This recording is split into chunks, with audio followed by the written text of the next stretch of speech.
తెలంగాణ ఆత్మగౌరవాన్ని కించపరిచేలా సీఎం రేవంత్ రెడ్డి మాట్లాడారని ఎమ్మెల్సీ కవిత విమర్శించారు. టీజీఐఐసీలో 1.75 లక్షల ఎకరాలను కేసీఆర్ అందుబాటులో ఉంచారని, ప్రస్తుత ప్రభుత్వం ఆ భూమిని తాకట్టు పెట్టేందుకు కుట్ర చేస్తుందని విమర్శించారు. దీనికి సంబంధించిన తన వద్ద నిర్దిష్టమైన ఆధారాలున్నాయని చెప్పారు.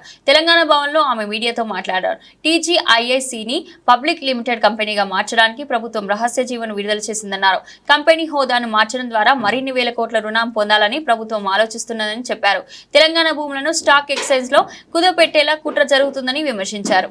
జీవో నంబర్ 12 ఉన్నది. జీవో నంబర్ 12 ఈ జీవో ఏప్రిల్ 11వ తారీఖున ఇచ్చిరు ఈ సంవత్సరంలో. కానీ ఇది మీకు ఎక్కడ ప్రభుత్వ వెబ్సైట్లో కనబడదు, ఇండస్ట్రియల్ ఇన్ఫ్రాస్ట్రక్చర్ కార్పొరేషన్ వెబ్సైట్లో కనబడదు, ఎక్కడ కూడా కనబడదు. ఎందుకు ఇంత రహస్యం? ఎందుకోసం దాచిపెట్టినరు? ఏమున్నది ఈ జీవోలా? ఇది చెప్పడానికే నేను ఇవాళ తెలంగాణ ప్రజల ముందుకు రావడం జరిగింది.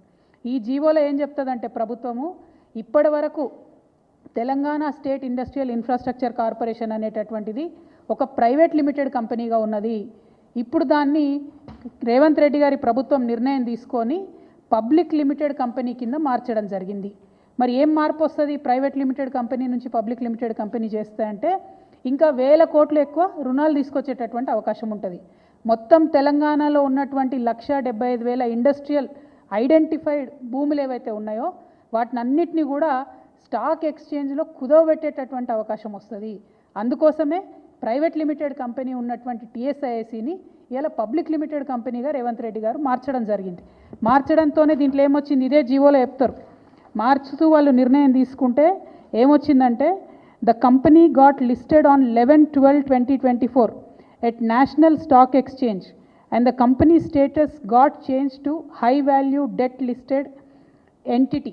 అంటే హై వాల్యూలో డెట్ తీసుకోవడానికి, అప్పులు తీసుకోవడానికి, వేల కోట్ల అప్పులు తీసుకోవడానికి